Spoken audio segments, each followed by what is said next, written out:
La suspension jusqu'à la fin de l'année 2020 du service de la dette bilatérale devrait permettre aux pays africains de dégager des marges de manœuvre budgétaires pour faire face à la crise économique induite par le coronavirus.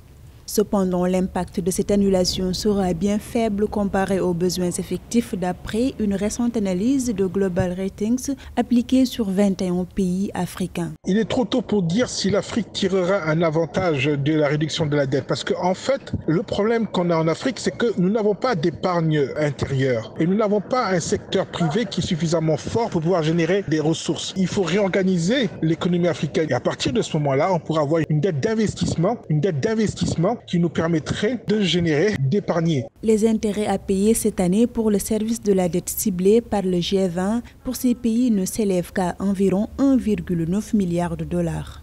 Ce geste, bien qu'important, reste modeste. De surcroît, sur les 1,9 milliard de dollars de suspension effective du service de la dette, 58% iront à 3 pays, notamment l'Angola, le Kenya et le Sénégal. Le reste des 18 pays se partagera un allègement de seulement 798 millions de dollars. On se rend compte que pour les différents créanciers, il est extrêmement difficile d'annuler la dette. Il y a des montants qui sont en jeu, qui ne sont pas négligeables, et il y a aussi l'influence que ces montants permettent aux créanciers d'avoir sur les différentes économies africaines. L'endettement total du continent africain est estimé à 365 milliards de dollars. En outre, la dette africaine est détenue désormais par des investisseurs privés comme des fonds d'investissement. Mais aucune décision n'a encore été prise sur un mécanisme pour la suspension du service de la dette due à ces créanciers privés internationaux.